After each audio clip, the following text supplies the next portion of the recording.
Boa noite, bom dia, boa tarde a todos. É isso aí. Estamos aqui de novo no canal Carreiras em TI. E hoje a gente está com um convidado. Vou apresentar aqui a tela do perfil do nosso convidado. E Gabriel Grijó Costa.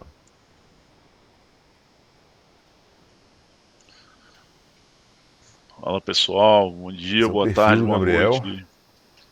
Bom dia, boa tarde, boa noite também. Boa Vamos nos tarde, boa apresentar. noite. Vamos começar com o nosso convidado, Gabriel. Gabriel, faça favor, se apresente para a gente. Gabriel Grijó, sou muito conhecido por Grijó, né? Que é o nome mais fácil, né? Então, a galera toda me chama de Grijó. Provavelmente quem da TI de Brasília aqui já esbarrou com o Grijó alguma vez aqui, né? Uma vez que a gente começa a trabalhar nesse papel glorioso que é DevOps, a gente acaba tendo contato com todo mundo, né? Então, é, mais de 20 anos aí de carreira em Brasília. Já andei bastante, né? Várias empresas. Hoje, graças a Deus, aí a gente já está há algum tempo aí com um projeto longo em andamento. E obrigado aí pelo convite, né? Espero aí que a gente tenha um bate-papo bacana aí, que é nesse projeto legal de vocês aí. E Acho de estamos à bola. disposição aí. Vamos, Bem-vindo, vamos que Gabriel. vamos então. Tô voltando aqui. Carleto? Vamos lá. Eu sou nada mais nada menos que um mero entusiasta em TI e o foco aqui é conseguir ajudar vocês que estão iniciando no processo a entender o que é essa carreira e aprender um pouquinho mais sobre DevOps, porque o meu conhecimento é um pouco mais limitado nessa área e acho esse ponto extremamente interessante, acho uma evolução de carreira bacana e um direcionamento legal. Vamos que vamos. Isso aí, isso aí. Isso Agora aí. o Carleto já atualizou o currículo dele, como a gente está vendo. Finalmente. Ê! Yes! Galera, o currículo dele está atualizado aí dentro do LinkedIn, né? Você pode ver aí a experiência dele, o LinkedIn dele é atualizado. Vamos lá agora, Marcos Dimitri. Fala aí, pessoal, boa noite. Marcos Dimitri, sou analista Java Sênior. Hoje eu trabalho para a Global Web, um cliente bancário. Estou nessa aí também bastante tempo aí, lá de 12 anos, para lá, sei lá, pode ter mais quase uns 15 anos aí nessa história toda aí. E é isso, vamos querer saber um pouco mais sobre o DevOps, além de esteiras, né? Fazer pipeline. Vamos aprofundar mais aqui no papo com o Gabriel aí sobre essa cultura aí que é o DevOps, né? Vamos entender, vamos entender. Agora deixa eu me apresentar. Então, eu me chamo Paulo de Tarso, sou desenvolvedor. Hoje eu atuo como especialista em soluções dentro da NTT Data, uma empresa mundial, beleza? Tenho, sei lá, mais de sei lá quantos anos em desenvolvimento de software, desde, vamos botar aí uns 15 a 20 anos, volta disso. E já tenho muito bom tempo aí trabalhando com Java, beleza? Esse aqui é o meu perfil, a gente vai colocar aí também na descrição do vídeo, beleza? Se você segue o nosso canal aí, ativa o sininho para ter as nossas atualizações, beleza? Se ainda não segue, passa a seguir aí pra gente, beleza? Valeu, vamos que vamos. Aqui, apresentando aqui de volta um pouquinho aí o nosso quadro, né? Que a gente já tinha apresentado em alguns outros vídeos, né? A gente está exatamente agora, a gente falou um bocado de programação, né? Agora a gente roda um pouquinho aqui, então aqui exatamente na área de DevOps, tá? E a ideia dos nossos vídeos é exatamente passar um pouquinho por cada carreira dentro de TI. Até para você que está começando agora entender mais aí o que abrange TI, não é só a programação, né? Porque a galera que entra na faculdade tem muito desse foco, tipo assim, como é que eu vou aprender a programar e tudo, meio que desespera de vez em quando, né? Até para a gente entender como é que os profissionais nas outras carreiras aí chegaram aí a escolher a carreira, o porquê, o motivo, né? Vai conversar aí com o Gabriel para entender o motivo dele de ter ido aí para a área de DevOps, beleza? Voltamos aqui. Vamos começar. A primeira pergunta, beleza? Primeira pergunta, eu acho que a gente já tem que vir aí de solado, né? O que é DevOps? Não é não? Porque eu acho que é a pergunta que tem que ser feita. E qual é o papel dele no ciclo de desenvolvimento de software, de sistemas? Olha, esse é interessante. O conceito que eu gosto de colocar para DevOps é que ele é uma cultura, realmente, que ela partiu de uma necessidade muito simples, né? Ela surgiu de uma necessidade muito simples, da gente conseguir identificar quem é o culpado aí pelo problema, né? Então, assim, a gente sempre teve uma discordância muito grande, tanto da área de desenvolvimento quanto infraestrutura, da necessidade da gente se encontrar no meio, né? E o DevOps meio que definiu realmente essa filosofia, isso como uma cultura de fato entre a pessoa, os profissionais que trabalham com isso, ter o conhecimento de ambos os lados, né? Tanto a parte de desenvolvimento quanto a parte de infraestrutura, a parte de operações.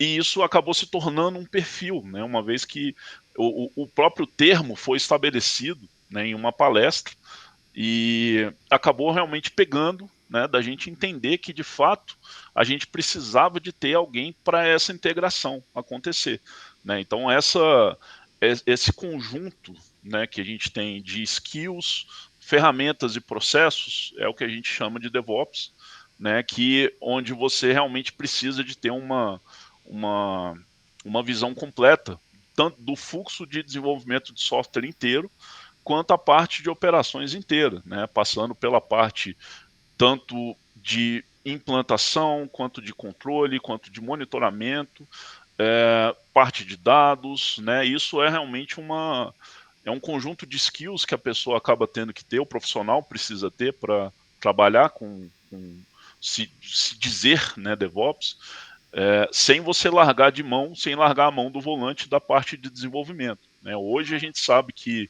o mercado foi muito para direcionar o DevOps como vamos dizer, a grande parte, né, no impacto em infraestrutura, né? Mas você ainda tem que ter realmente o perfil de integração para conseguir conversar com a parte de desenvolvimento, assim como a parte de operações, a parte de infraestrutura. Então, como uma definição geral, a gente pode botar que é de fato uma cultura, né, que integra tanto a parte de desenvolvimento quanto operações e fala a língua dos dois, né, para você não perder de vista do que é mais importante e você conseguir de fato identificar, né, tanto os impactos quanto tudo que você precisa, né, para você ter um ambiente estável, né, passando pelo desenvolvimento até a implantação. Eu diria que essa é uma definição que eu gosto de usar. Uma coisa que eu fiquei em dúvida, Gabriel, isso começou naquele momento que a gente falava assim, ó, na minha máquina funciona e no ambiente não? Tem alguma coisa a ver com isso? Olha, tem bastante a ver com isso, viu? Porque um dos principais conceitos de DevOps, que é a integração contínua, ela veio meio que para resolver, né? Ou você conseguir identificar melhor isso, porque sempre foi vamos dizer, uma alegação muito comum dos desenvolvedores, né, de que aqui está tudo funcionando, né? Então, assim, tem até uma camisa, velho. Tem até uma camisa. Tem uma camisa escrita, minha máquina funciona? Eu vou, na próxima vez eu vou botar. Pô, tu podia ter botado isso agora. Era hoje, hein, Dimitri? Era hoje. Vai lá, corre lá. Mas realmente, assim, o conceito de integração contínua, ele surgiu, vamos dizer, popularizou por volta de 2006, 2007. Né? Isso, até na empresa que eu trabalhava, a gente tinha muito esse tipo de reclamação. Né? E lá, quando eu cheguei, o pessoal falou, cara, a gente precisa de uma forma de testar isso de forma isolada. E na época a gente não sabia, não existia o nome DevOps, né? Existiam alguns conceitos de integração contínua, que a gente podia dizer, né, que resolveria em parte isso aí, porque Jenks ali ainda, né, no início ali, Jenks, bem no início, né? Então, assim, quando a gente chega no ponto, né, de conseguir isolar tudo que você está fazendo e isso funcionar em algum lugar que não seja a sua máquina, aí a gente pode dizer que a gente tem uma coisa estável, porque realmente um ambiente isolado, onde você está controlando, onde você está configurando tudo, você está fazendo aqueles gatinhos, né, que a gente sabe que às vezes funciona, isso infelizmente não dá para chegar até produção, né? Então, isso que é legal do conceito de integração contínua, logo do início, né? Ele veio para realmente trazer vamos dizer, uma estabilidade em cima disso, né? E você conseguir levar a sua fala para frente, porque aí tanto na sua máquina quanto lá no outro ambiente onde ele está integrando, está funcionando também. Né? Aí realmente acaba a desculpa. Sim, Gabriel. Aqui, do lado aqui do desenvolvimento, a gente não fala gato, a gente fala workaround. Né? Solução de contorno. Solução de contorno. Vocês sabem que gambiarra se tornou, né, um termo de fábrica lá no exterior, né? Tanto Canadá quanto Portugal, eles já usam gambiarra para dizer que é uma solução paliativa, né, em cima do que os desenvolvedores brasileiros estão fazendo. Então a gente está criando uma cultura nova lá no exterior. Então isso, de certa forma, é bacana, né? A galera de lá gosta um pouquinho dos brasileiros exatamente por essa questão do brasileiro realmente, tipo, conseguir sair muito mais fácil, né? Criativo, disso, né? Nesse caso. E ao mesmo tempo não gostam por conta disso. Tem muito disso, é muito louco lá, cara. Acaba que é um profissional competitivo, né? A gente é orientado de fato a resolver o problema. E não importa como, né? Então, assim, várias vezes eu já ouvi e falei, cara, tem que resolver isso aí. Tá, mas tem um jeito certo e tem um jeito que funciona. O jeito certo leva 6 meses. O jeito que funciona eu faço em meia hora. Então, né, a gente no final das contas sabe que isso envolve questão de custo, planejamento, né? E para a gente, né, acaba saindo, na maioria das vezes, com a solução mais rápida. Né? Nem sempre é ideal. É a famosa marretada. Ô Gabriel, assim, você estava falando de DevOps, falando da cultura, que DevOps é uma cultura, é uma maneira de trabalhar, e você citou o CI/CD. O que é CI/CD para quem não conhece? O conceito de integração contínua, o CI/CD que a gente tem, eles são partes do contexto DevOps completo, né? Que tornaram o DevOps mais popular, né? Então, o CI, Continuous Integration, né? Integração contínua, e o CD, Continuous Deployment, que seria o deploy contínuo. Então, são formas da gente ter entregas mais estáveis, né? E construções mais estáveis. Então, são conceitos que o DevOps trouxe, né? E ajudou realmente a gente a tornar tanto a profissão popular quanto a própria técnica, né, de construção de software ou de entrega de software. Né? Então, isso varia realmente de acordo com a tecnologia que você usa. Mas os conceitos gerais é que quando você tem uma base de DevOps, você consegue identificar esses dois pontos. Né? A integração contínua e o deploy contínuo. Então, vamos dizer, o mínimo que você precisa ter para a gente dizer que estamos iniciando um DevOps. Show de bola, muito legal. Uma outra perguntinha que, assim, a gente quer saber, né? Quais seriam os benefícios da automação em um ambiente DevOps? Aí, nesse caso aí também, se você puder citar exatamente as ferramentas que você utiliza para automação, caso use, pode, fica à vontade.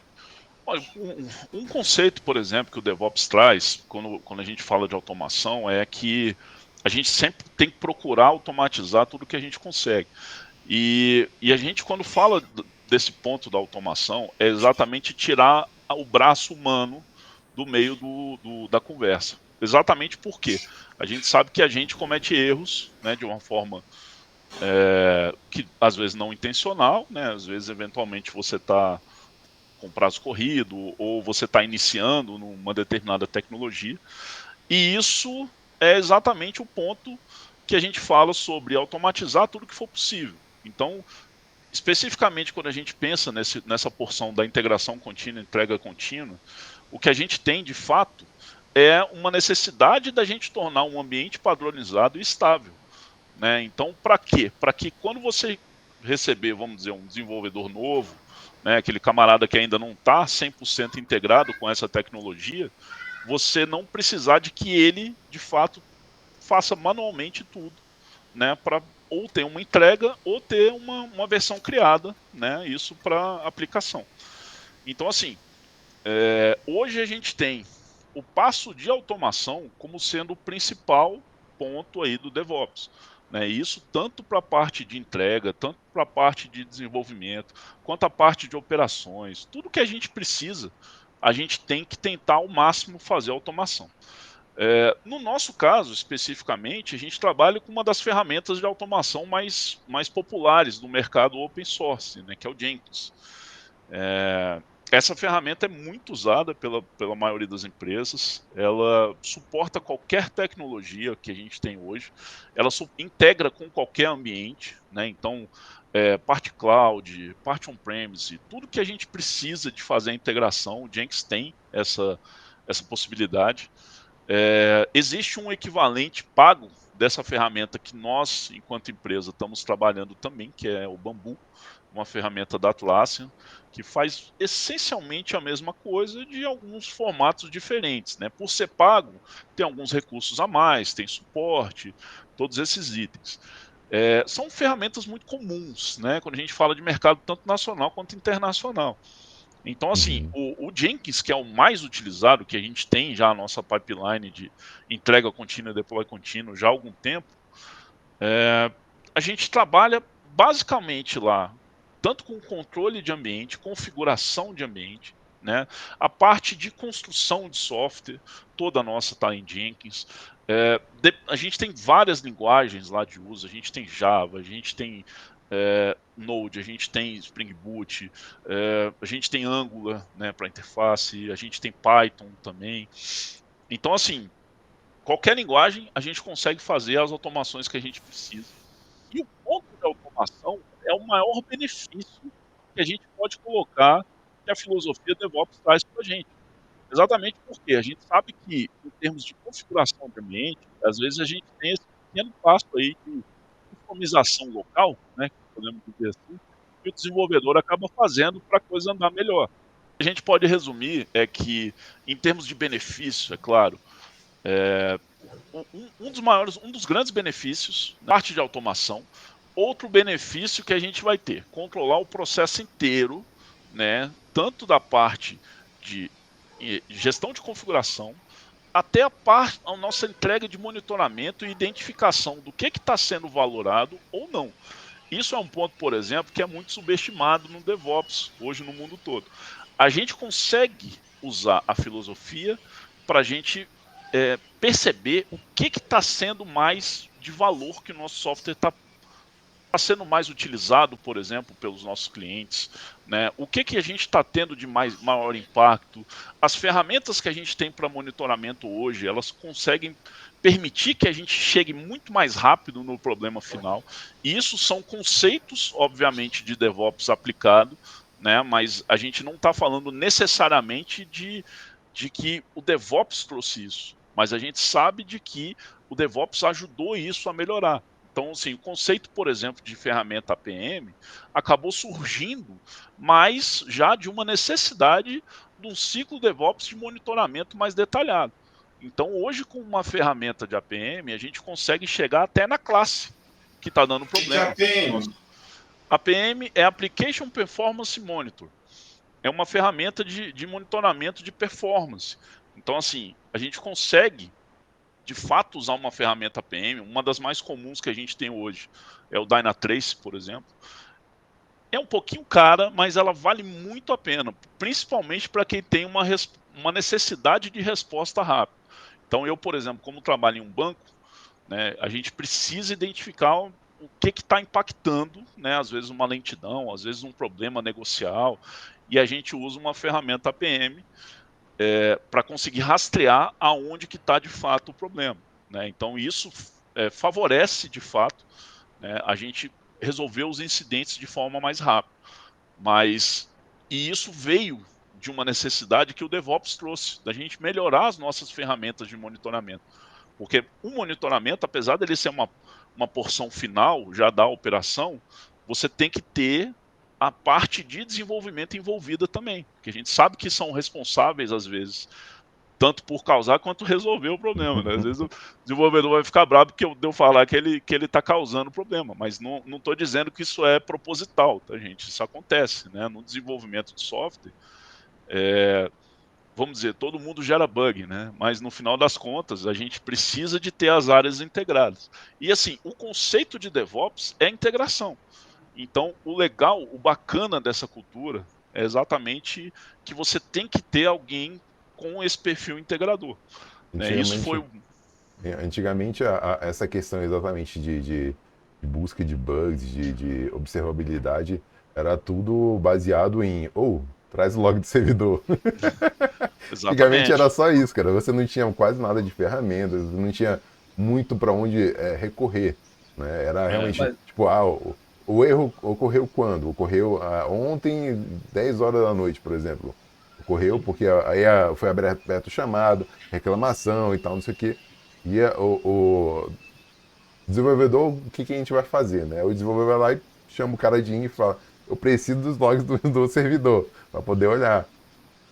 Você não tinha isso. Mas em produção até hoje a gente precisa. Autorização para ver. Até hoje precisa. Isso Posso falar uma coisa Onde eu trabalho, sim. Sim, exatamente isso. Depende. Por exemplo, eu e o Carlito, a gente trabalha também em ambiente bancário, só que tudo em cloud. Ferramentas são tudo lá. Né? Quando dá bug, tipo, a galera de DevOps lá é um pouquinho diferente. A galera eu acho, né, pelo menos assim, na minha visão.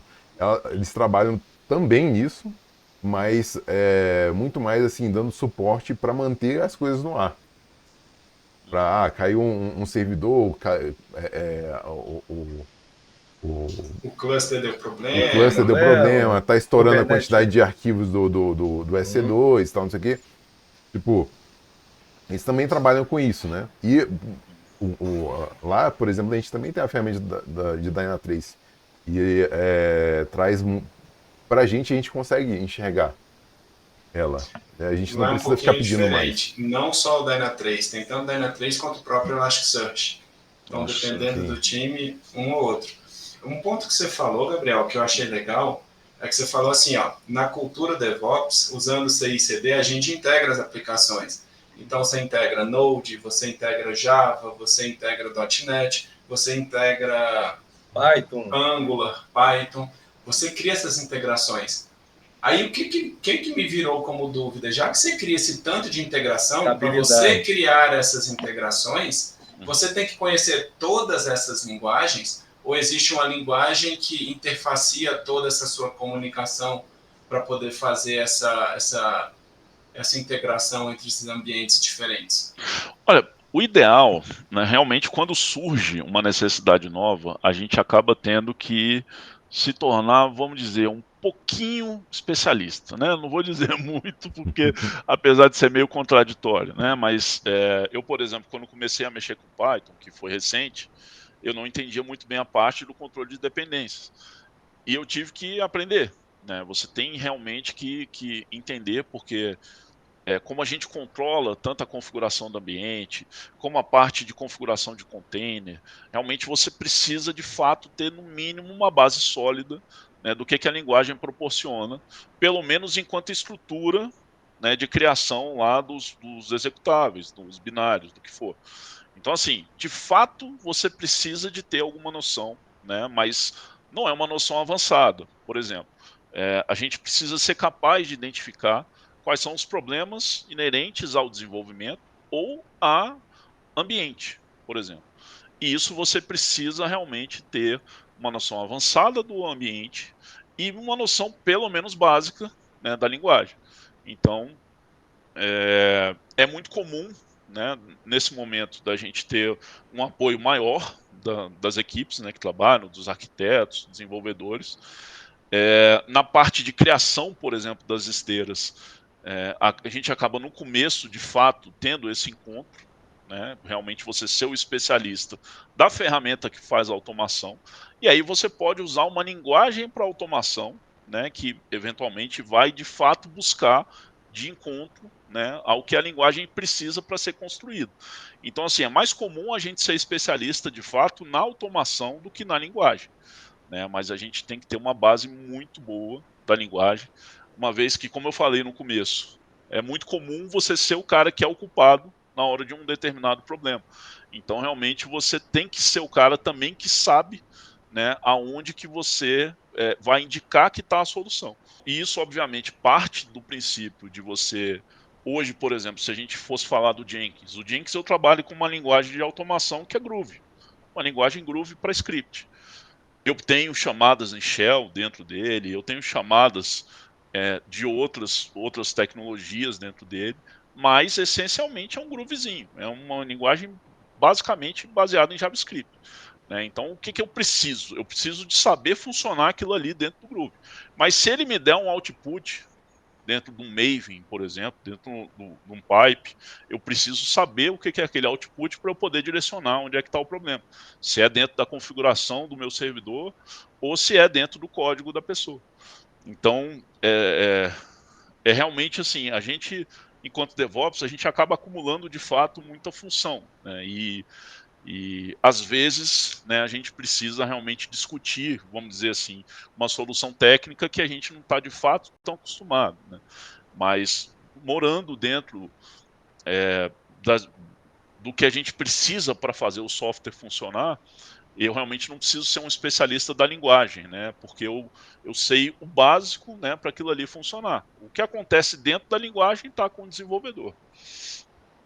Por Legal, exemplo. deixa eu fazer uma pergunta então. Entrando exatamente no mérito dessas informações, tá? Talvez seja assim um pouquinho assim. Conspiratória? Não sei. As linguagens você falou que vocês têm lá Python, Java, C Sharp, sei lá, outras linguagens que tem mais lá. Dessas daí que vocês, no ambiente de vocês, qual que mais dá problema? Qual é o tamanho da demanda também para aquela, né? Agora eu entendi o que você queria. Não, olha, o que dá mais problema é o que é mais usado, né? Então, assim, realmente é o Java, né? O Java a gente tem uma parte, a gente trabalha com EJB, né, já há algum tempo. De fato, a gente usa um servidor de aplicação da IBM, então, assim, os ambientes eles não são simplórios, né? É sempre trabalhando com cluster, é sempre um conjunto de configuração diferenciado. Não é realmente uma ferramenta muito simples da gente trabalhar esse servidor de aplicação, mas por conta, né, vamos dizer, do volume maior de uso, acaba sendo o que gera mais, vamos dizer, mais erros, mais dificuldade de até os desenvolvedores novos hoje, eles estão tendo uma dificuldade maior de trabalhar com EJB, né? Hoje a gente ainda tem muito aquele sistema monolito, né, que tem vários componentes sendo gerados dentro do mesmo projeto, do mesmo repositório. Isso exige os legados, né? Os legados, exige uma necessidade de compreensão muito boa na parte lá de gestão de dependências, né? Dependendo com que você trabalha lá para interface, para transacional, né? Isso vai gerando complicadores, né? Então, cada vez você tem mais camadas para trabalhar com os legados. E necessariamente aí a gente vai acabar tendo mais problemas. Hoje o cara sai da faculdade trabalhando talvez com Spring Boot, né? Que é, vamos dizer, relativamente mais simples, às vezes com React, com Node, por exemplo, que a gente sabe que a quantidade de pacotes de comunidade hoje está muito grande, né? Então gera uma facilidade muito boa para ele. E aí ele chega para trabalhar com o EJB, né? E aí a gente fala, porra, aqui, ó, você vai ter que trabalhar, você vai ter que entender dependências, você vai ter que entender interface, você vai ter que, plugin de relatório, toda essa parte aqui, né, integrar ali com front, né, perfil de segurança, integração, front office, back office. Aí quando vê, realmente o camarada já chegou nos 30, né, e não tem nem 18 ainda. Então... Aí começa a acontecer isso aqui, né? Começa a acontecer, é o efeito dev, né? Então, a gente tem... Galera, ou fica de cabelo branco... É a Ou fica arquitetura careca. JE ainda, né? Essa que dá É. mais trabalho para você é a JE ainda, porque o Spring já, né?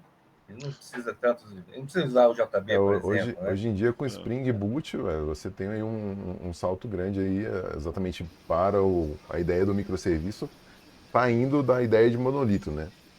Lógico, mudam-se formas de se fazer e mudam-se conceitos também, né? Exatamente. E muda-se exatamente características. Por exemplo, em relação à própria observabilidade, no monolito é muito mais fácil você enxergar onde está o erro. Quando você tem um monte de microserviços, não. Pois é, isso Gabriel, é um. Diga, me diga. responde uma coisa. Você já foi desenvolvedor? Como é que é? Não, eu não, assim, nunca trabalhei direto, vamos dizer assim, com aquele software ponta a ponta, né? Eu sempre trabalhei muito com automação.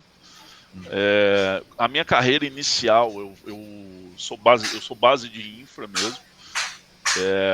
Primeiro, vamos dizer, emprego de TI. Eu fui técnico, né? Fui técnico de TI, aquele técnico que entra embaixo da mesa mesmo, que, né, conserta impressora, conserta ar-condicionado, né? Ar-condicionado não tem isso não. Nem Mas ventilador.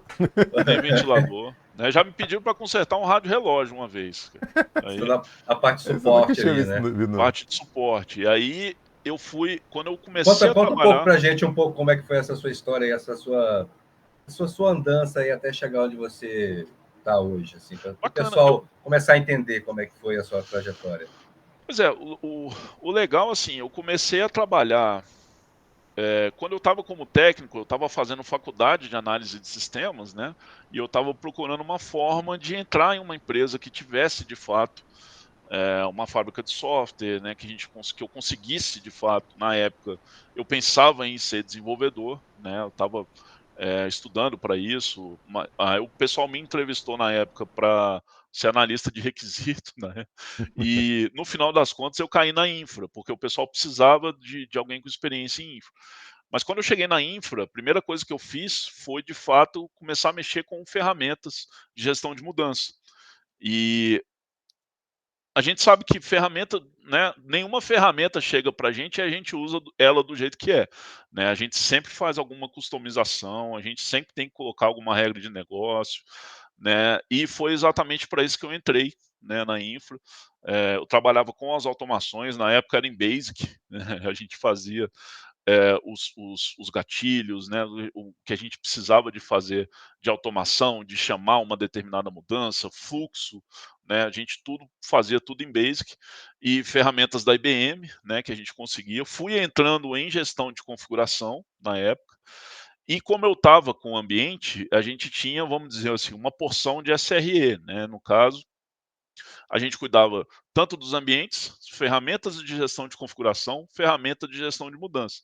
Se eu te falar que esses são os pilares do DevOps hoje em dia, né? Então, assim, na verdade, essa transição, né, quando eu saí dessa empresa, que eu era até então especializado em ferramenta de gestão de mudança, gestão de configuração, processo, também a gente mexia muito, tanto processo, na época era RUP, né, o mais comum, mas já estava, né, entrando em ágil, processo ITIL.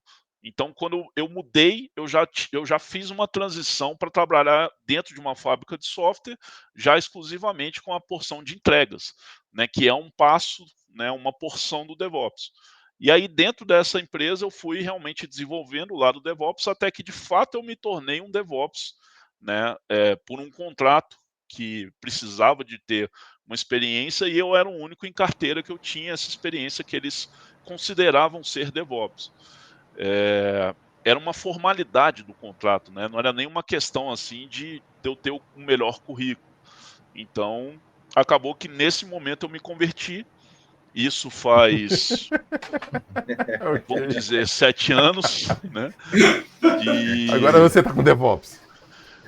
agora a gente pode dizer, né?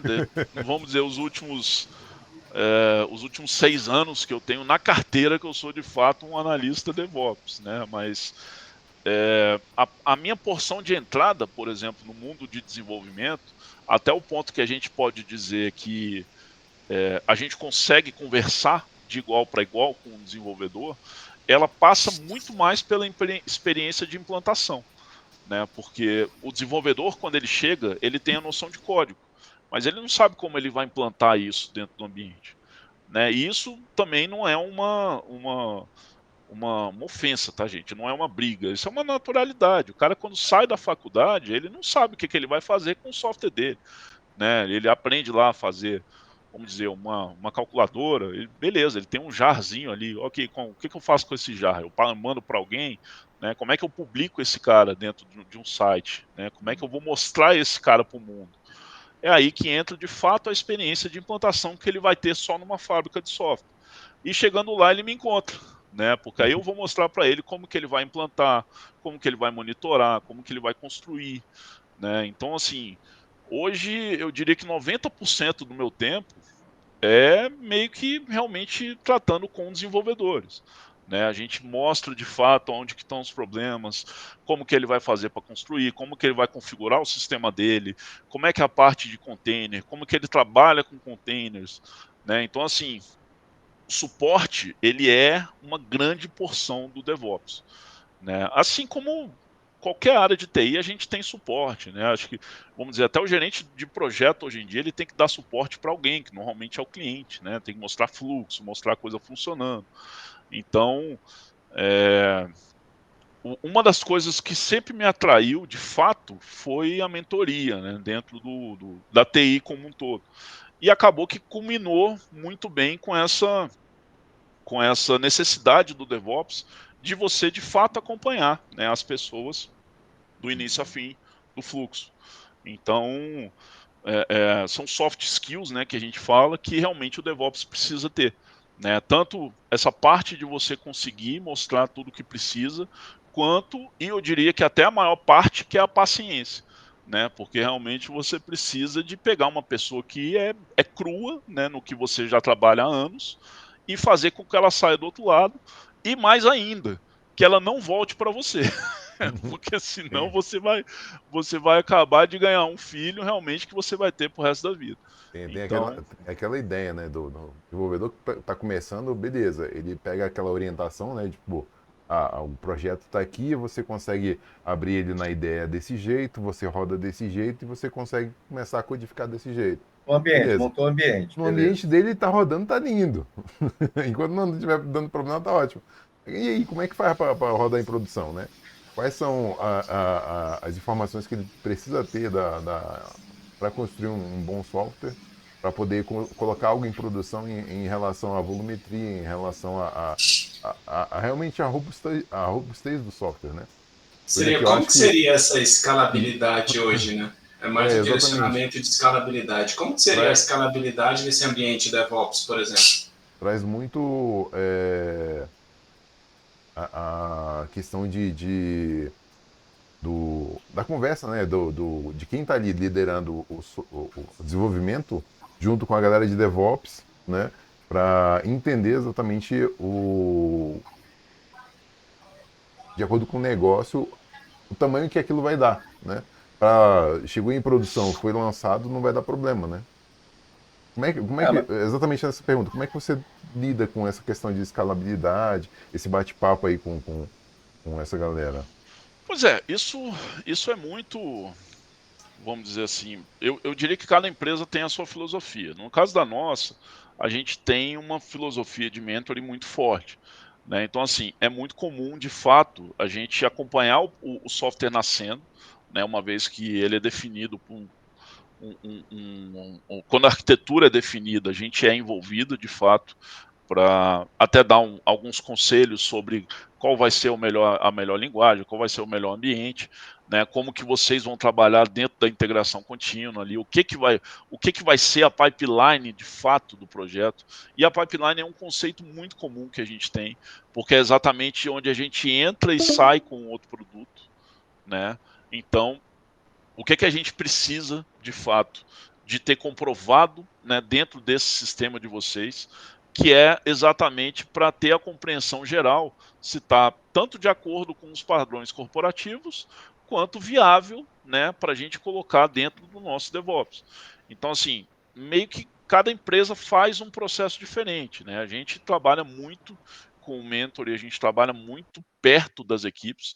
Isso, como eu falei para vocês, acaba gastando muito do nosso tempo, mas é algo que a empresa está até criando alguns projetos aí de mentor e diferenciados, uma biblioteca maior de conhecimento, por exemplo, né, para a gente conseguir dar uma vazão, dar um andamento maior, mas isso acaba realmente, né, sendo uma parte grande aí do trabalho do DevOps, né?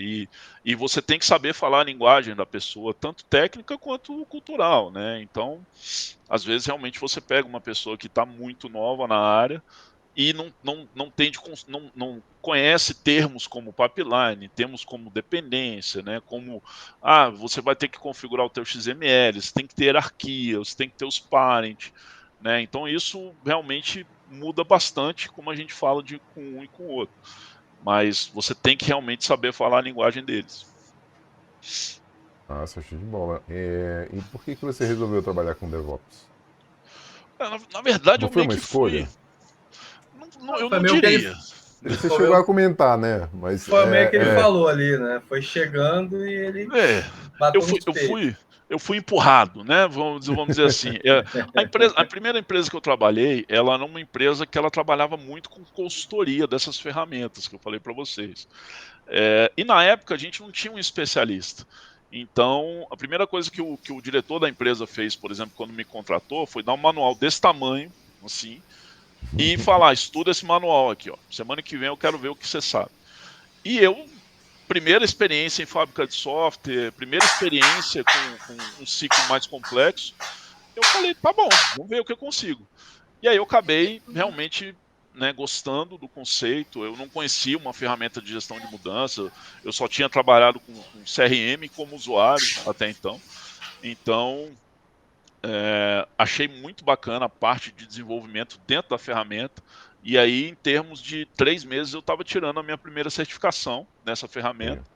E aí eu já comecei a mostrar para a empresa que eu estava me tornando o Interessado. especialista que eles precisavam. E Uhum. aí eles foram me trazendo outros manuais, né? Falou, olha, tem essa outra ferramenta aqui. E aí tem outra ferramenta. Então eu acabei indo, né, para o conjunto de ferramentas primeiro, e depois eu fui entrando na parte de processo, né? O RUP, na época que era popular, acabou vindo também de forma natural. Aí eu também busquei certificação e comecei a me especializar mais em processo de gestão de configuração, que foi o que me levou para outra empresa. E aí a empresa também começou a mostrar a necessidade, né? Então, assim, o legal dessa questão das carreiras de TI é que nem sempre você acaba escolhendo. Quer dizer, não sei se é legal, né? Mas é uma porção interessante, né? Vamos dizer assim, a gente acaba indo muito no que a empresa precisa. Então a empresa precisa, então vou trabalhar com a linguagem nova. Não, vou trabalhar com C Sharp, né? Eventualmente você pode escolher, falar, não quero mexer com C Sharp, não gosto. Pede demissão, vai para outra empresa. Não tem nada de errado com isso. Mas às vezes você fala, pô, eu gosto da empresa, quero ajudar, quero ficar aqui, quero participar do projeto, vou aprender C Sharp. Né? E aí você, no processo, acaba se tornando um cara mais especializado em algo que você não tinha até então nem muito interesse. Então, assim, a carreira de TI às vezes empurra a gente para isso, né? E no meu caso foi muito isso. Então, assim, eu fui muito indo porque a empresa precisava, né? Hoje, na empresa que eu estou, me tornei um cara que faz mais propostas, né, do que acaba sendo, vamos dizer, direcionado para alguma coisa. Então, graças a Deus, a gente está conseguindo, né, criar uma cultura de DevOps na empresa que eu estou. Mas são coisas que dependem de muitos fatores. Você ter o patrocínio certo, você ter o momento certo da empresa, né? Você ver que a empresa já passou por tanta dor que ela precisa de fato de ouvir uma visão diferente do que ela tem lá dentro, né? E foi mais ou menos isso que levou a gente para lá. Então, É meio que é, demitir o cara que não tá dando certo e botar um outro para vamos ver o que dá, né? às vezes isso, né? Às vezes realmente o cara. Eu não gosto nem muito de falar isso, porque o meu antigo colega ele foi demitido, mas Eu um gosto. cara que foi um momento ruim da empresa, né? E era um profissional extremamente qualificado e não era. Acho que eu acredito que foi uma questão de realmente necessidade, né? E graças a Deus o cara, em um mês ele estava já trabalhando para o Itaú, hoje ele está lá no Itaú firme e forte. E então, assim, a gente sabe que acontece, né? Essas coisas acontecem no mercado, né? Então, a gente tem que estar preparado para isso também. Agora, você consegue falar aí um pouco assim, bem por cima, do que é exatamente que você executa? Tipo assim, cita, vê se você consegue trazer pra gente mais próximo, assim, é pra gente ter algo mais palpável para Porque entender o que acontece exatamente no dia a dia ali de um DevOps. Tu chega, beleza, tem reunião para fazer isso, aquilo, chega, tem proposta, ó, a gente vai implantar um projeto, tal, não sei o quê.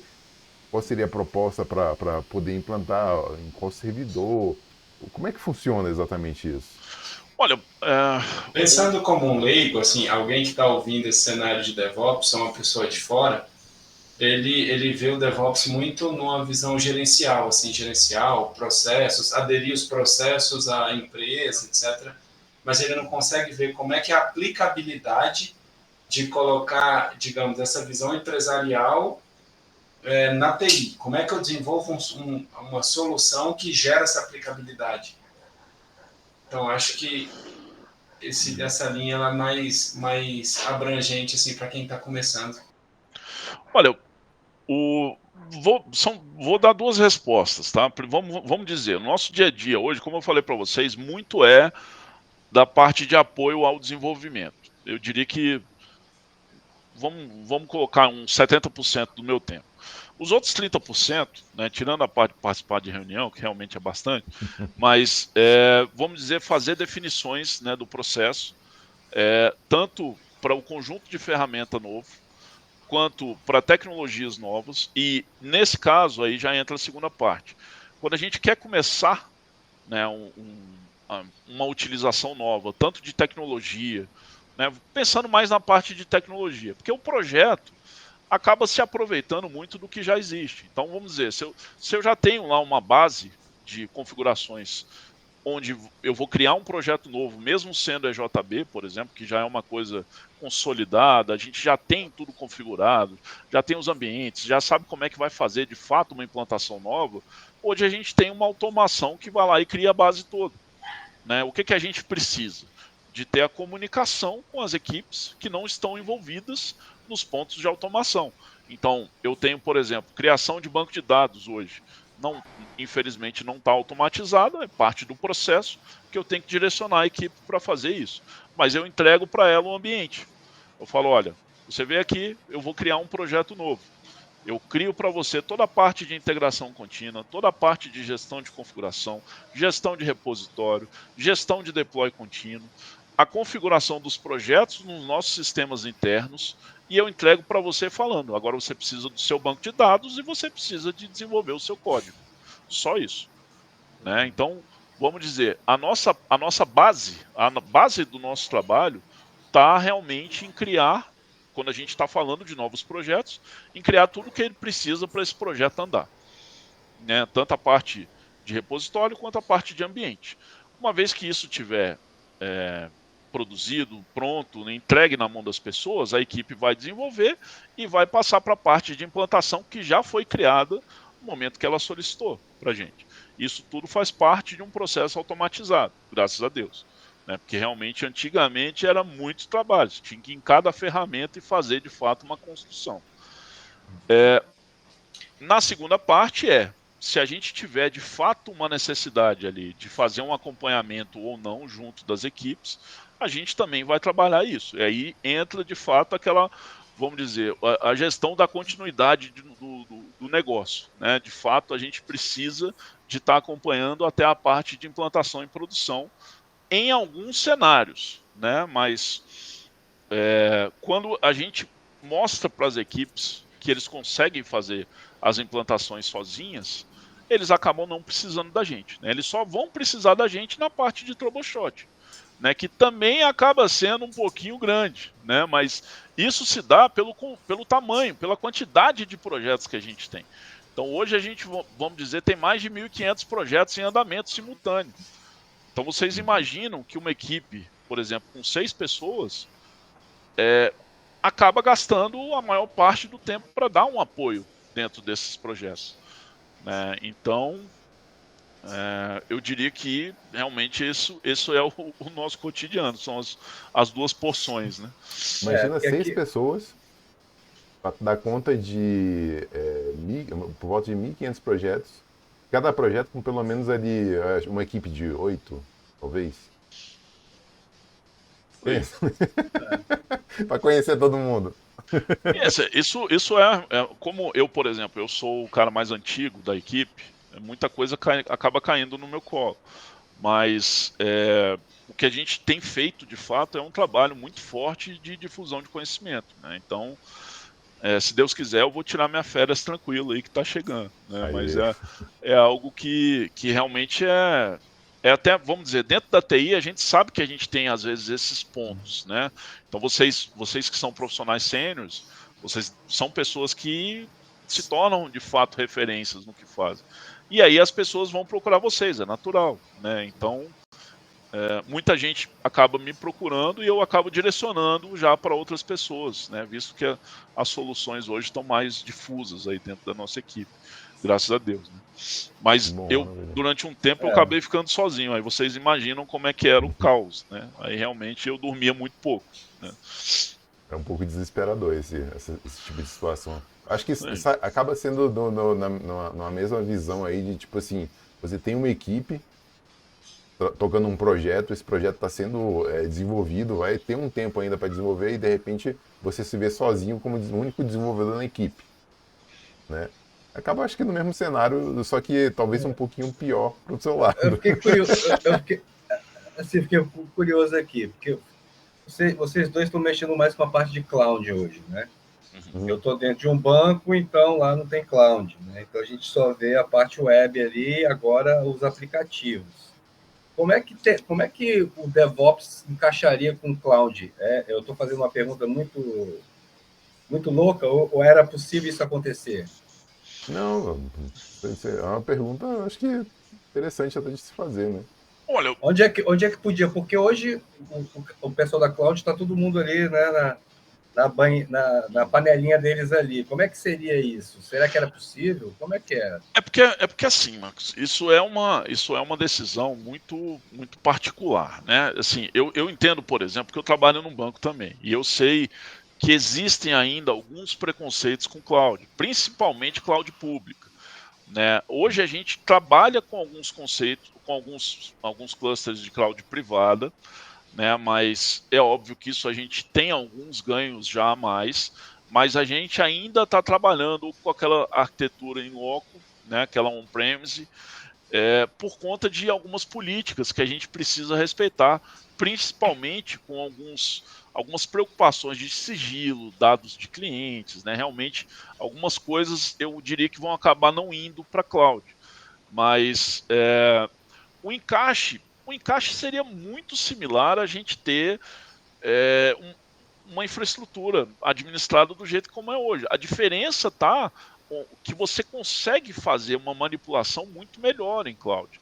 Então, assim, a gente tem diversos benefícios com a cloud, que a gente precisa deles em vários momentos, né? E às vezes com situações que você tem no dia a dia, né? Que você sabe que você resolveria em menos de 10 segundos com a cloud, mas você está vamos dizer, com uma arquitetura ali, uma infraestrutura on-premise, que você vai precisar de acessar o servidor, às vezes até fisicamente, né, para fazer o que você precisa. Onde você teria já a possibilidade de encaixar isso em uma automação simples em cloud. O que eu vejo assim, né, como uma visão de cloud que a gente trabalha e tal, né, num ambiente mais próximo? Como o Gabriel falou, é muito próximo, são decisões estratégicas da empresa e dentro de decisões estratégicas eles têm as melhores abordagens. Para a gente, numa visão técnica, é a perfeita inversão de controle. Então, responsabilidade em várias dificuldades de infra, garantir energia, redundância, etc., o ambiente cloud faz por você. Então, algumas responsabilidades básicas você passa a não ter mais. Você passa a agregar em outras responsabilidades, mas essas básicas de infra, você consegue delegar ao ambiente cloud. É diferente do que quando você tem um on-premise, né? Que você tem que se preocupar se o servidor caiu, beleza, caiu por É. quê? Ele ainda está no ar, ele está respondendo? Faltou energia? Certificado tá Queimou válido? alguma coisa? Não, não. Certificado. Não, mas O o certificado certificado é ainda tem teu, tá? forma O de. certificado é teu. Certificado ainda O tem jeito. faxineiro passou a vassoura no cabo de força, isso, Exato, né, exato. antigamente. Mas isso é uma coisa muito interessante, porque também está muito relacionado ao custo, né, Marcos? Então, assim, a gente sabe que a cloud ela tem um custo, né? Obviamente que aí você pode ter um estudo para ver se vale a pena você ter isso em comparação com o que você tem de profissional, da necessidade que você tem do custo físico, né, do ambiente, mas a parte lógica é muito imbatível, é muito difícil de você bater realmente a cloud, né, como solução e a agilidade que você tem para você transformar um ambiente cloud. E aí você pega, por exemplo, a AWS hoje, que fornece solução completa até em uma pipeline pronta para entrega, né? Então você contrata, vamos dizer, o pacote que você precisa, da forma como você precisa, e gasta o tanto que você quer, né? Só que isso, obviamente, vai de encontro ao que é entendido como cloud pública, né? De você saber que, eventualmente, um certo preconceito que a gente tem, que algumas empresas brasileiras exterior têm, de você teoricamente não controlar, né, onde que está o seu código, onde você não consegue puxar o fio, vamos dizer assim, né? Que hoje a gente sabe que o banco ainda está querendo ir lá e puxar da tomada, né? Quando está com algum problema muito sério. Mas é muito imbatível, realmente, o ganho que você tem de gestão em cima disso. Ô, Gabriel, mas isso não entra exatamente na questão do IaaS, do PaaS, do SaaS? Em relação Olha, do infraestrutura as a code, software as a code, plataforma as a code, em que você tem formas diferentes de lidar exatamente com a estrutura que você está querendo colocar numa cloud pública, né? Porque, beleza, você tem ainda uma cloud pública como a AWS, mas você pode escolher montar o seu ambiente lá, né? E não realmente usar os recursos que ele tem disponível lá. Tipo, você sobe tanto o banco de dados quanto a tua aplicação, o servidor de aplicação, o que for, numa máquina, né? Numa VM, num EC2, realmente lá, e você, assim, tem um certo controle maior, né? Pelo menos assim, qual é a tua visão exatamente em relação a isso? olha, é porque assim, para mim são técnicas que você pode usar tanto em cloud quanto on-premise, né? Então, assim, o que que muda muito? A visão, principalmente da parte da direção da empresa, sobre o que que você consegue ou não aplicar dentro de uma cloud. Então, assim, qual é o nível de segurança que eu tenho numa cloud? Você consegue, por exemplo, materializar qual que seria a diferença de eu ter um dado sensível na AWS ou ter um dado sensível local? Qual que é o mais seguro? Não tem, de fato, vamos dizer assim, a ideia já é semântica nesse ponto. Então, assim, eu não consigo, por exemplo, dizer que a AWS é mais ou menos segura. Mas, na minha opinião, enquanto profissional, é muito mais seguro. Só que é claro que a gente não tem, vamos dizer assim, um dado específico para eu comparar a cloud AWS com o meu ambiente local, porque eu, de certa forma, eu vou ter os riscos inerentes à forma como eu estou trabalhando no meu software. Eu vou ter as Uhum. mesmas portas abertas, eu vou ter a mesma forma de acesso, né? A configuração do meu sistema vai ser similar. Só que na AWS eu respondo muito mais rápido a uma ameaça, por exemplo. Então, é claro, por isso que eu estou falando que o ganho é imbatível, né? Eu consigo, por exemplo, ter um controle maior, né, do que está sendo trafegado ali dentro, se eu estiver usando o nativo da AWS. Eu não preciso nem de customizar muita coisa. Então, assim, se eu pudesse, né, virar pro meu diretor e falar, cara, qual o receio que você tem de usar cloud? A gente ia saber melhor, né? Que eu nunca tive, por exemplo, uma oportunidade parecida de sentar, mas eu sei que é uma política que foi estabelecida pela diretoria, né? Da gente ter alguns dados sensíveis que não vão para a cloud, de qualquer forma. por uma questão de entendimento dessa diretoria, talvez uma apresentação que já tenha sido feita, né, uma ideia do que eles têm sobre o que é a cloud pública, né, mas vamos dizer, a ordem já foi dada. Então, assim, aí a questão da técnica, por exemplo, a gente usa Ansible, né, no caso, para fazer a aplicação. A gente tem Terraform também para fazer construção de ambiente. Só que isso eu posso fazer tanto em cloud quanto on-premise, né? Então, assim, a técnica é importante, a ferramenta é importante, mas o ambiente, a briga ainda é muito da política, né? Uhum. Do porquê que eu não posso, né? Vamos dizer assim. E Até tem hoje uma eu não entendi segunda isso briga, também. né, Monstro? Tem uma segunda briga que eu vejo também. Essa é a maior briga que o Gabriel falou, é política. É uma visão política. E uma outra que eu tenho percebido no mercado para quem está no ambiente cloud, existe uma adequação. Por exemplo, o que é essa adequação? A AWS, ela é, vamos colocar assim, para a realidade brasileira, ela é a mais cara das grandes cloud providers. Então, você tem a GCP da Google e você tem a grande cloud provider da Microsoft, que é da Azure. Então, quando você pega esses três, aqui para a realidade brasileira, as três são muito boas e são excelentes. Mas em definição de preço, eu vejo a Azure mais barata. E fora isso, um caminho que eu estou vendo sendo desvendado no ambiente cloud é que tem serviços que estão sendo fornecidos em cloud. Então, a gente trabalha num local que, por exemplo, os tópicos Kafka ou a visão Kafka, ela tem dados que são compartilhados com a AWS, mas quando chega tópicos Kafka, ele roda pela Confluent, que é uma cloud provider de Kafka. Por quê? Possivelmente por custo. Você isolar, né? Você isola, né? Eu vejo mais por custo.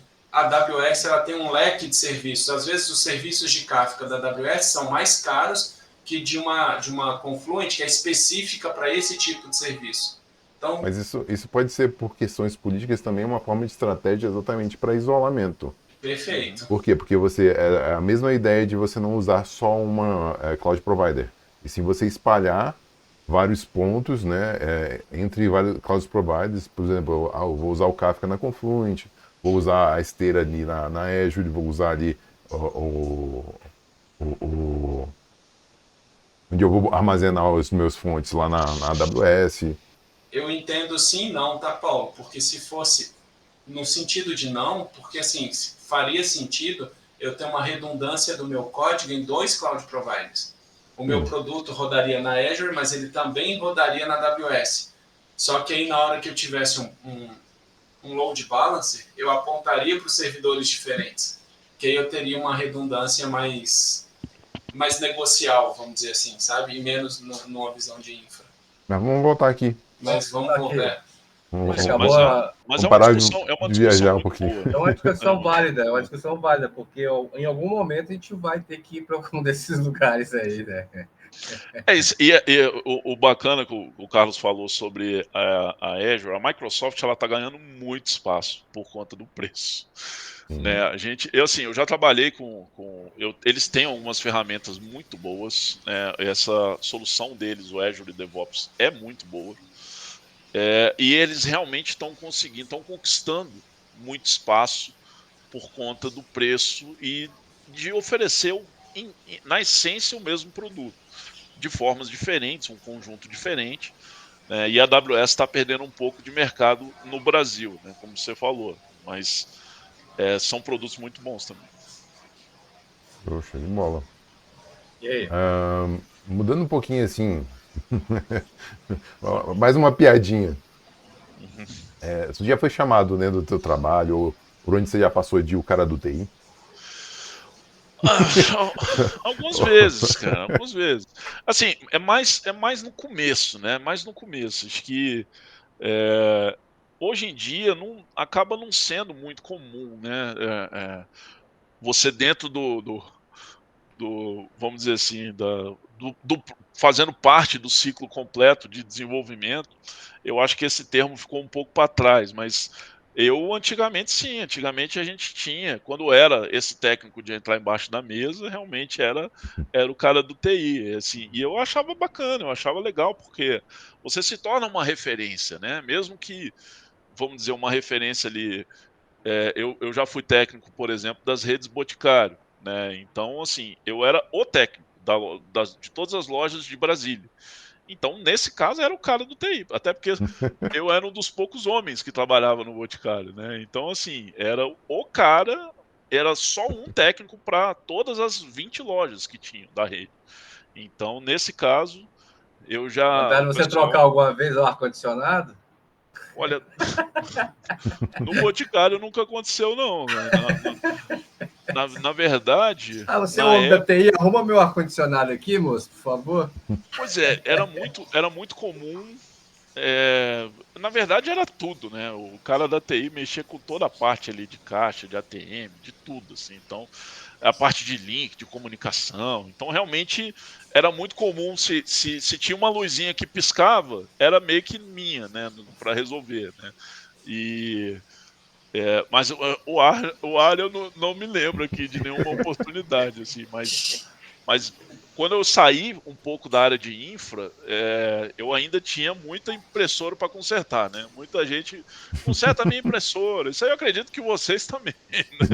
Também.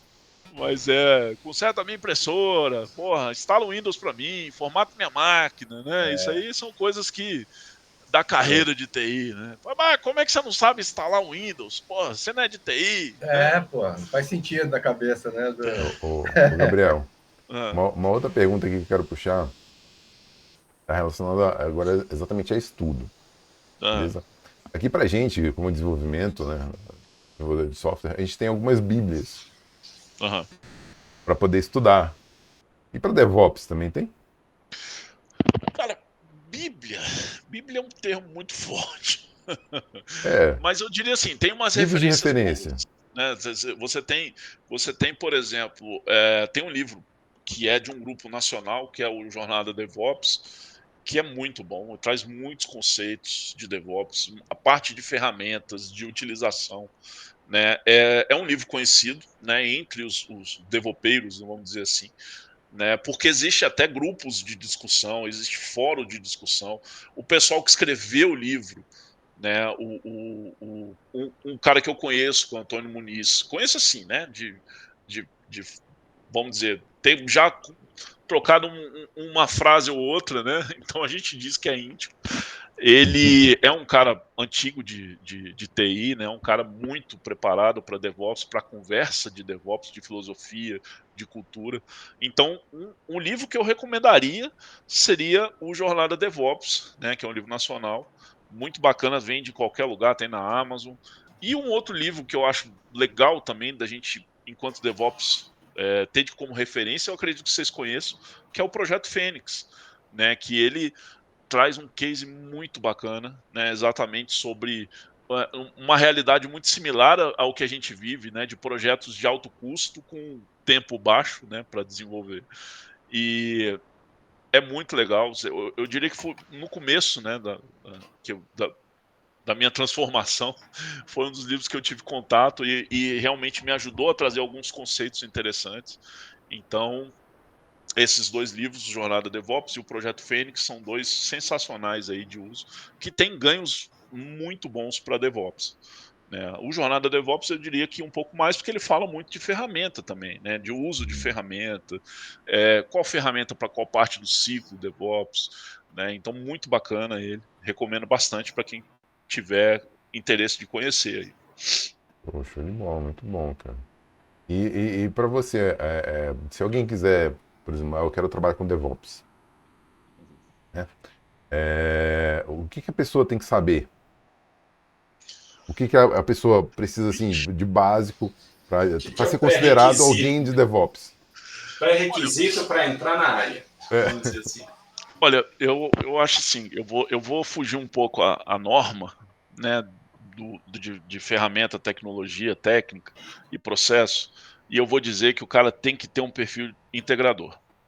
Ele tem que ser um cara que saiba de fato conversar com as pessoas, ele não pode ser esse cara que não tem flexibilidade nenhuma, né? Você tem que realmente saber. Então, assim, a base para você ser um bom profissional DevOps é você ter um perfil de integração bem destacado, né? E aí é complicado você recomendar ferramenta ou técnica, porque a realidade do lugar que você está pode não ser a mesma, né? Mas você tem que, obviamente, conhecer de todos os pontos do DevOps, todos você tem que ser íntimo.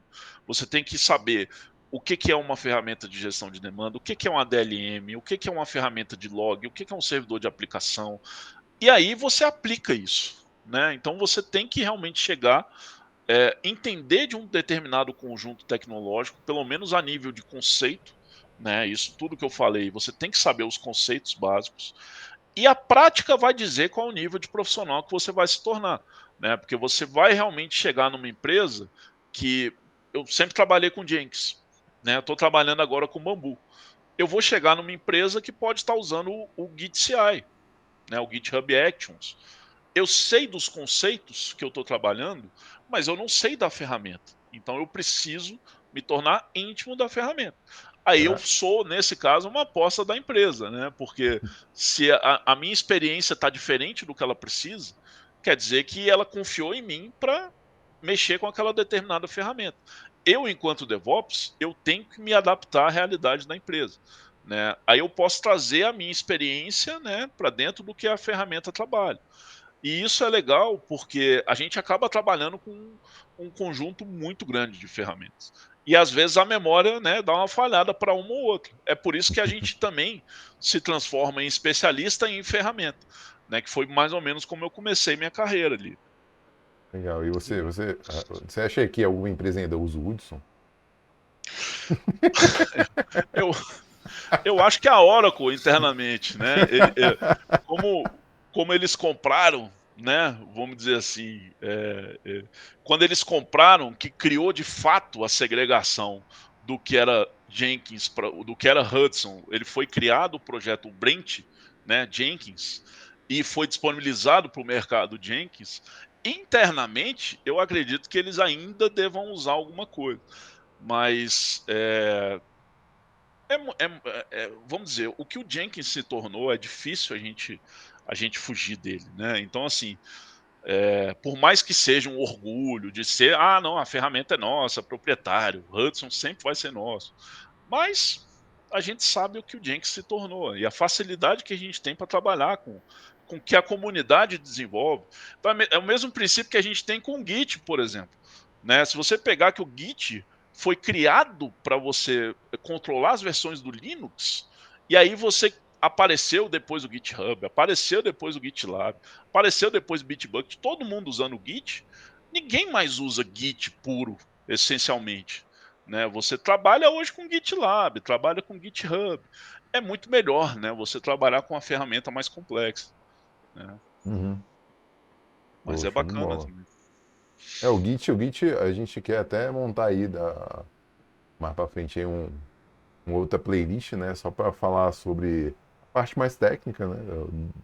Em como trabalhar com Git, versionamento, Aham. talvez até outras ferramentas, o Bitbucket, e por aí segue, né? Cara, depois me lembro, tem a palestra do Linus Torvalds do Git, não sei se vocês já viram, mas é Foi uma uma coisa das sensacional. melhores. Falar pra vocês, até arrepio aqui, cara. É uma coisa de louco, velho. Esse cara falando do CVS, bicho. É impressionante. É muito bom, muito bom. Depois me lembra que o Ô, Carlos, Gabriel, Carlos pelo jeito já conhece, né? vamos lá. Eu Ah, não sei. A visão de um especialista DevOps, ela é legal porque é uma visão do integrador, é a visão desse cenário de integrador. uhum. Quando você entende integrador, eu também entendo, além das ferramentas, do ciclo, outros itens abstratos a isso. Como é que é a visão de segurança, um desenvolvimento de software, na visão de segurança de um integrador? Assim? Como é que você atua diretamente na área de segurança? Como é que funciona essa visão? Olha, a parte de segurança, ela é uma parte hoje nossa muito crítica, né? Então, o que que a gente se preocupa mais lá no nosso trabalho? O que está entrando, né, dentro do nosso ambiente E aí a gente tem uma parte muito forte de gestão de dependências de terceiros ou externas, né? Isso de acordo com as linguagens. A gente entende que pacotes de comunidade, por exemplo, têm que ser analisados, né? A gente tem o caso recente aí, não sei se vocês devem ter acompanhado, do Log4j, né? Foi uma exposição Oh, muito pesada, Uhum. né? Afetou todo mundo que trabalha que trabalha com o básico, né, do que a gente precisa para ter um log. E a gente não foi diferente, né? Afetou muito forte a gente. A gente tem uma evolução muito lenta para pacotes, para versões de pacotes por conta disso, né? Porque a segurança ela tem que ser precisa, ela tem que ser exata. Então, até tinha um colega nosso de infra que ele falava, cara, ou a gente usa pacotes de comunidades ou a gente tem segurança. Mas a gente precisou de achar um meio termo, porque não pode ser assim, cara. Infelizmente, a gente precisou de analisar todos, né? E todas as ferramentas de gestão de dependência, você tem uma forma de mapear, né, todos os problemas de segurança conhecidos, quanto internamente ao que você faz. Então, assim, hoje a gente tem claro que a gente tem a parte de análise estática, né, de ferramenta. A gente trabalha com o Sonar, que é uma das ferramentas mais conhecidas de mercado, por exemplo, para fazer a análise estática. E o Sonar, ele já elimina, vamos dizer, 80% do problema, porque a base dele é muito forte, né? Então a gente trabalha integrado com bases de segurança, por exemplo, como o OASP, que vocês devem conhecer também, que é uma perfeito. base muito forte de segurança, né? Todos os CVEs que a gente tem de problema normalmente estão antes na OASP, né? E isso depende realmente também da gente fazer a análise estática do nosso código, né? Então, assim, o que a gente faz para ter uma segurança, para ter um controle muito mais pesado, é criar realmente alguns parâmetros adicionais aí utilizando o Sonar, né? Hoje a gente trabalha com um monte de regras customizadas aí que realmente filtram muita coisa que a gente tem. Parte de hierarquia, serialização, isso tudo a gente controla nível, né? E a parte de gestão de dependências nossa também é muito forte. Então, assim, para segurança no desenvolvimento de software, eu diria que a gente está bem coberto, né? Utilizando esses critérios simples, né? Ter uma ferramenta bem atualizada e trabalhar com uma base também bem atualizada de mercado. E isso é o que deixa a gente um pouquinho mais seguro. A gente tem, e eu digo para vocês, a gente tem constantes auditorias onde eu tenho que mostrar o processo, eu tenho que dizer por como que uma dependência entrou, como que eu analisei, da onde que ela veio, né? Por que que ela foi aceita. eh, por ser banco, né? Acredito que o Marco sofra bastante isso também.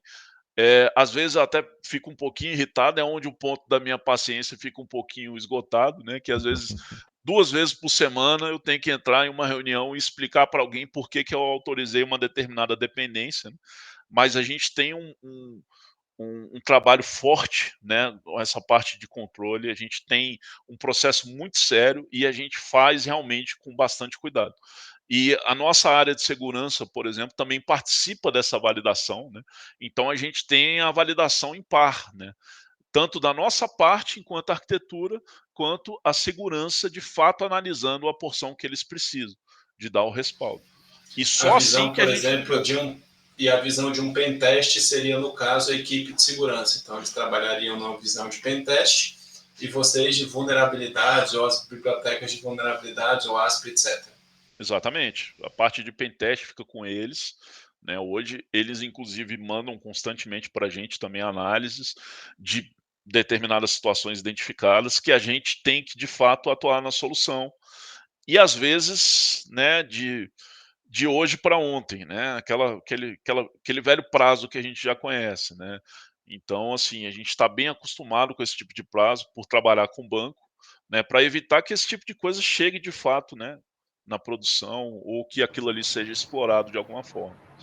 Eu, Uhum. assim, eu acho que o DevOps, cara, ele integrou as coisas de uma forma, eu falo agora com visão de desenvolvedor.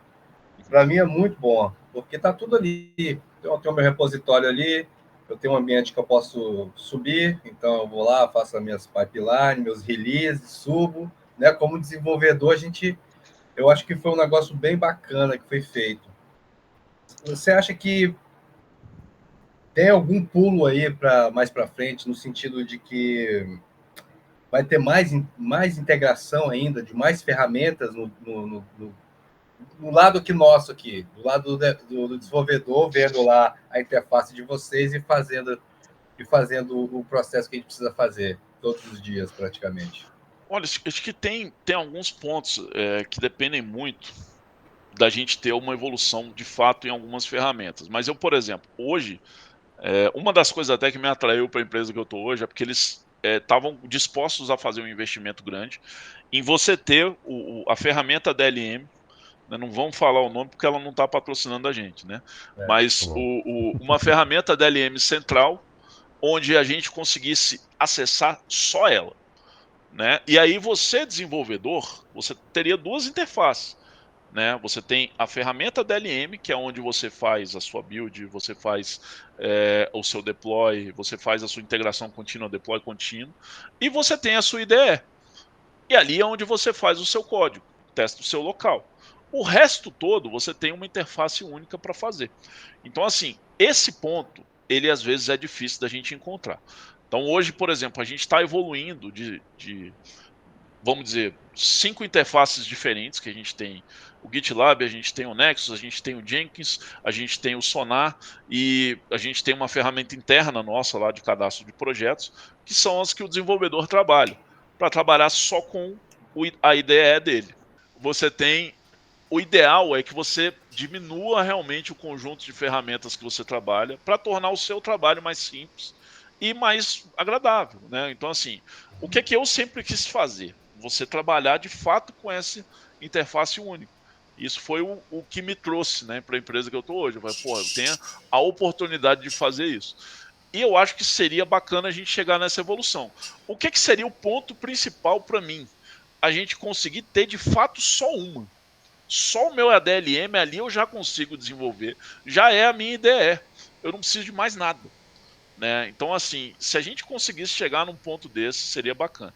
A gente tem cenários onde a IDE integra com a DLM, né? Mas eu ainda considero que você precisa de fato acessar as duas interfaces, né? Então, assim, uma evolução bacana seria algo desse sentido. E, obviamente, a gente ter também dentro da própria IDE as formas de fazer monitoramento e acompanhamento, né, do nosso sistema. Porque toda a parte que a gente tem de integração e deploy contínuo já está coberta. Show de bola. Seria legal por aí. Muito bom, cara. Deixa eu só te perguntar, acho que é a última pergunta, assim. Tem alguma coisa... Eu nem pergunto, pra falar a verdade. Tem algum ponto, assim, dentro de DevOps que a gente não perguntou, que você conheça, que tipo, a gente como desenvolvedor não tem a menor ideia? Você pode trazer aí Só pra vejo a gente? interface, meu amigo. Na verdade... Quando vê. Porque se a gente pensar bem, cara, isso depende muito de como que o DevOps está implementado dentro da empresa. O que seria legal, né? Você conseguir enxergar tudo. Vocês falaram, por exemplo, que vocês têm acesso ao Dynatrace. Isso não é uma coisa comum, tá? Isso é difícil das empresas liberarem esse acesso pro desenvolvedor. Uhum. E aí você entra, por quê, cara? Por quê? Isso não ajuda pra caramba vocês a resolver incidente, resolver problema? Vocês não estão envolvidos nos incidentes, vocês não estão envolvidos no problema. Então, isso é um conceito muito simples, que a gente não precisa nem dizer que isso é DevOps. Isso é um conceito de noção geral de desenvolvimento. Quem está no processo tem que fazer parte do processo. Então, e aí o pessoal altera um pouco essa frase, fala: quem está no processo tem que fazer parte do problema, né? Porque você tem que atuar na solução desse problema. Então, assim, quando eu falo dessa questão do perfil DevOps ser um integrador, é porque às vezes essa resolução acaba ficando com ele, né? E não com o desenvolvedor. Às vezes não chega no desenvolvedor, às vezes está só no DevOps. Aí você vai entrar no ponto de falar, cara, mas da minha máquina funciona. Né? Por quê? Porque eu configurei esse container. Já rolou. Não é? Eu configurei esse container e eu baixei esse container, eu rodei esse container e ele tá lindo. E é um container. Não tem como não funcionar dentro do seu servidor de container. Por que que não está funcionando? Aí você fala. Eventualmente, você não participa de um determinado momento de configuração daquele servidor. Né? Então, por isso que realmente você tem que ser esse cara de conseguir, né, conversar com essa galera. E esse é um pontinho chato, né, que realmente a gente tem. Porque às vezes a gente não tem esse patrocínio. Tem muitas empresas que mudam de fato com o conceito que está utilizando. Por isso, como vocês falaram, que às vezes o cara que está cuidando lá da AWS, porra, às vezes esse cara é o DevOps, mas você não envolveu ele no Dev.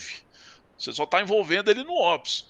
Então, assim, quando alguém fala, por exemplo, hoje chega na minha empresa e fala, não, porra, porque vocês são DevOps, cara. Não, peraí.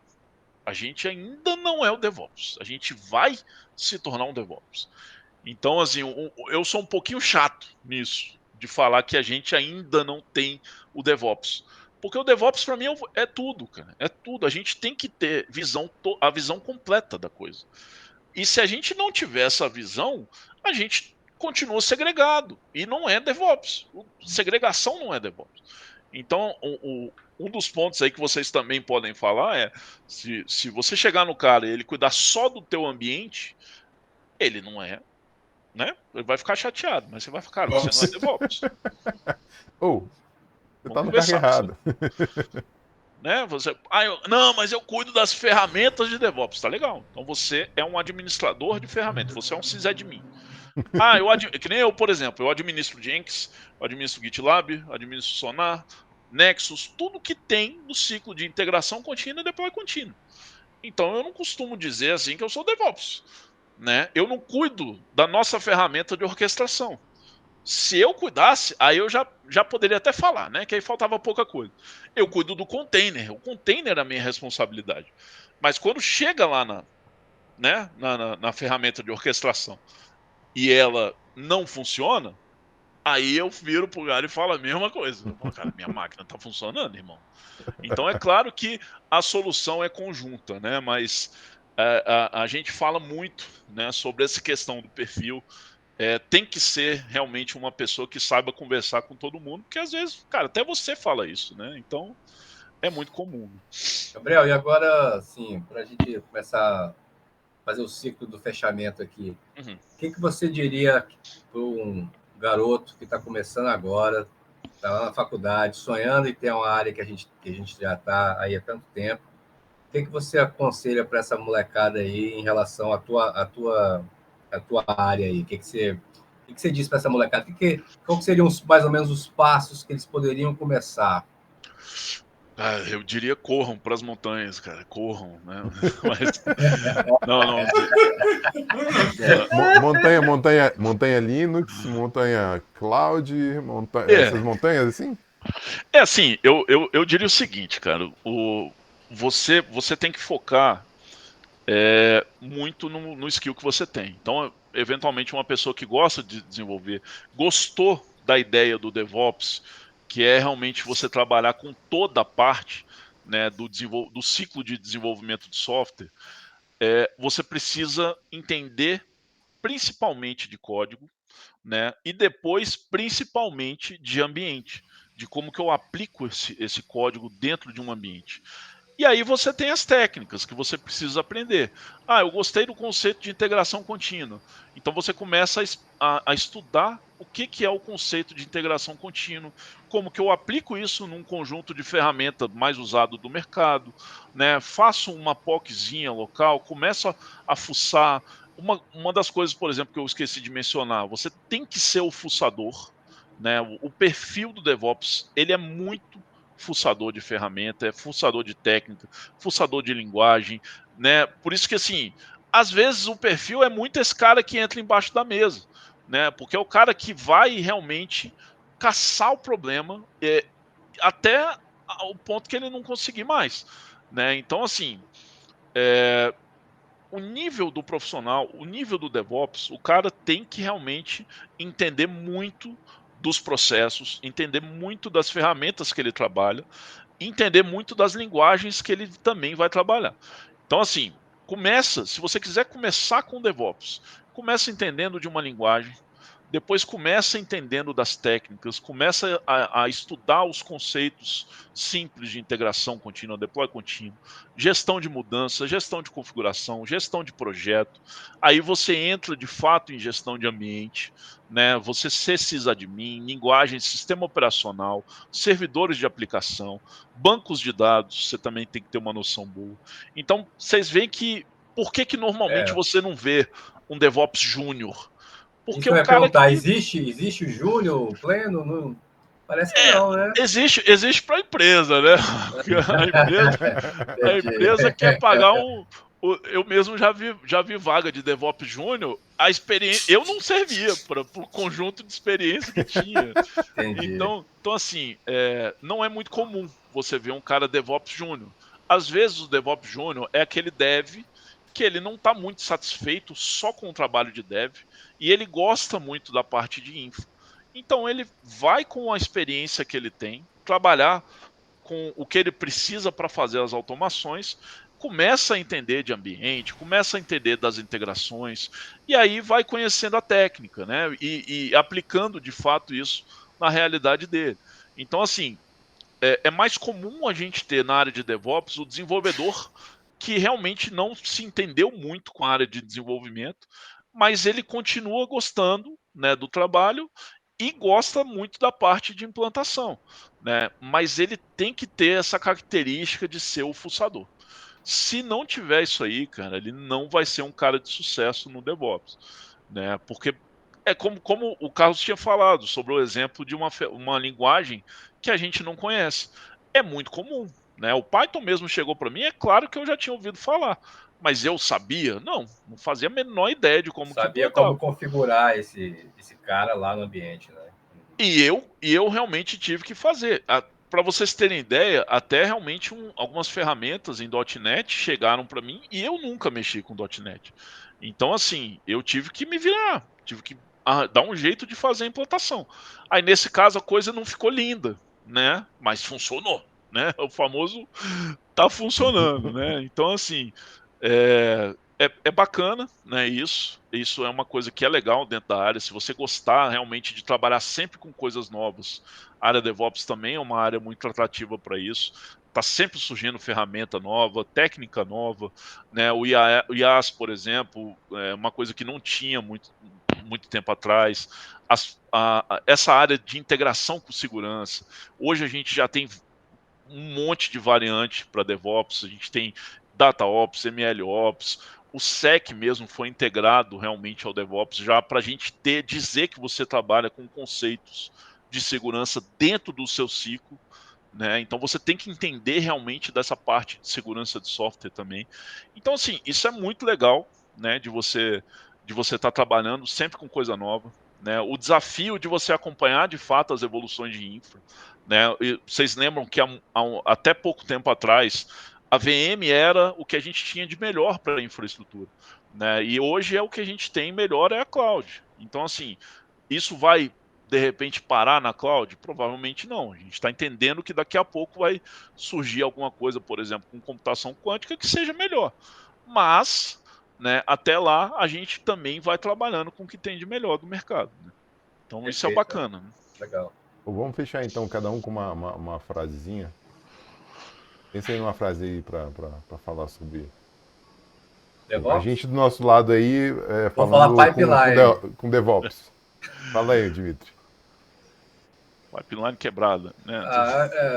É uma frase É, sobre DevOps? sim. Cara, igual eu falei aqui, eu gostei desse negócio da interface deles ali, eu poder fazer o que eu tenho que fazer.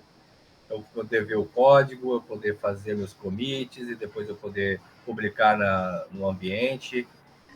Eu achei muito, assim, a gente passou pelo processo de Jenkins até chegar aqui, né, também, né? E aí vem o DevOps com essa cultura, né? Essa cultura que está sendo, igual o Gabriel está dizendo aí, que estão tentando realmente fazer essa cultura acontecer, né? Porque aqui, como eu trabalho no sistema de banco, então o banco é meio ramificado. Mas a minha... Só para resumir, eu gostei foi da facilidade do negócio. Eu achei legal pra caramba. Carleto. Medo da IA integrado na esteira. Se você perguntar, estou com medo da IA integrado na esteira. Isso é... Deixa o Tarso falar dela, a dele, e eu falo a minha aí. Tá, deixa eu falar então. Eu tô sem permissão aqui. Me arruma uma permissão aí, por favor. Todo dia. Essa é... Olha, é muito comum, e olha, é porque realmente, assim, um detalhe particular é que a gente, por exemplo, a gente não trabalha com atribuição direta de permissão, né? A gente faz controle por grupos. E aí vocês imaginam realmente que A dor de cabeça. tem, às vezes, o cara que tem 4 anos de casa já me pergunta isso a cada, sei lá, uma vez a cada mês, porque ele entra em um projeto novo e ele, né? Eu tô, né, um projeto diferente aqui, aí você vai e explica de novo. Então, assim, é por isso que eu tô falando que às vezes realmente você tem que ser aquele cara que vai, né, aumentando a testa, né? Porque é muito, a repetição é muito comum, né? Então, e essa questão da IA é muito interessante, porque a gente, por exemplo, já está pensando em alguns conceitos aí de utilização aí com a IA integrada, né? Mas eu acho que dos medos que a gente tem, né? Eu mesmo, pela quantidade de mudança de ferramenta que eu já passei, hoje em dia já vem para mim muito natural. Porque pra gente que é desenvolvedor é assim, ó. Chega uma hora que você não consegue mais enganar o Jenkins. Vai chegar a hora que você não engana mais Sonar, né? Sonar também. Principalmente o Sonar. Ainda mais quando vão abaixando a regra lá, ó. E aí, meu amigo? Nossa regra de cobertura de código é uma correria para refatorar. E aí, quando refatora na correria, começa a dar um monte de... Não precisa nem falar o que acontece. Vai espingando bosta para tudo que é lugar.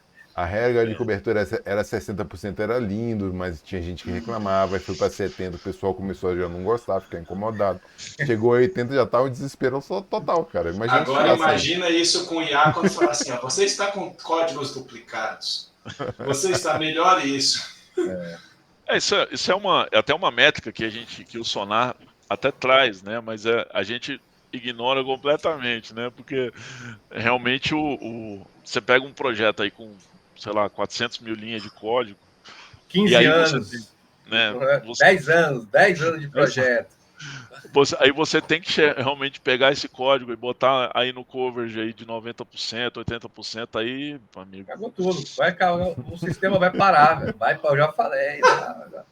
Eu tô avisando pros malucos aí, sabe? Tô falando que vai parar. Né? Só que as empresas fazem devagar, Dimitri. Eles não vão de uma vez pegar um sistema com 50% para 80%. Você já trabalhou nesse lugar, você sabe como é que é lá. Sabe qual é o desespero? É quando eles mudam de 70% para 80% e você tem que dar manutenção no código antigo. E aí você tem que corrigir para poder conseguir passar na esteira hoje. Nem me diga. A gente que eu diga, né, Paulo? Diga lá, Gabriel, acontece muito para mim hoje. Vamos lá, Gabriel. Não, eu já entrei sobre isso rapidamente. Eu já entrei numa reunião e o gerente virou para mim. E eu não defino isso, né? Óbvio que eu sou um dos caras que propõe, né? O que é melhor ou não. Mas quem define é a área de governança, né? Basicamente. Mas aí ele entrou na reunião e ficou assim: você quer que eu faça o quê? Você quer que eu faça o quê com isso aí, com essa regra? E o detalhe, gente, era 18%. A gente começou a obrigar a 18%. E já tinha gente nesse nível. Você vê. 18%, gente. Sem noção. Mas uma frase boa do DevOps é: vem que a piscina tá quentinha. Né? Eu acho que Fechou. Pode entrar que a piscina tá quentinha, tá bem gostosa. E você vai se divertir horrores, né? Vai passar bons momentos, viver grandes aventuras, né? Muitas emoções. E é isso aí, galera. Você que chegou até aqui no nosso canal, curtiu o conteúdo aí, beleza? Se inscreve aí no nosso canal, curte aí, compartilha com quem você quiser, marca o sininho para poder ter as novidades que a gente vai subir aqui na plataforma, beleza? Muito, mas muito obrigado, valeu! E aí galera, beleza? Então esse é o canal do nosso parceiro, beleza? Hot Soul Dev. Para chegar nele aqui, você vem aqui na busca do YouTube e digita aí @HotSoulDev, vai aparecer ele aqui, beleza? Ele tem vários conteúdos aqui falando exatamente sobre carreira de TI. Curte lá, se inscreve, comenta, compartilha com quem você quiser, beleza? Valeu!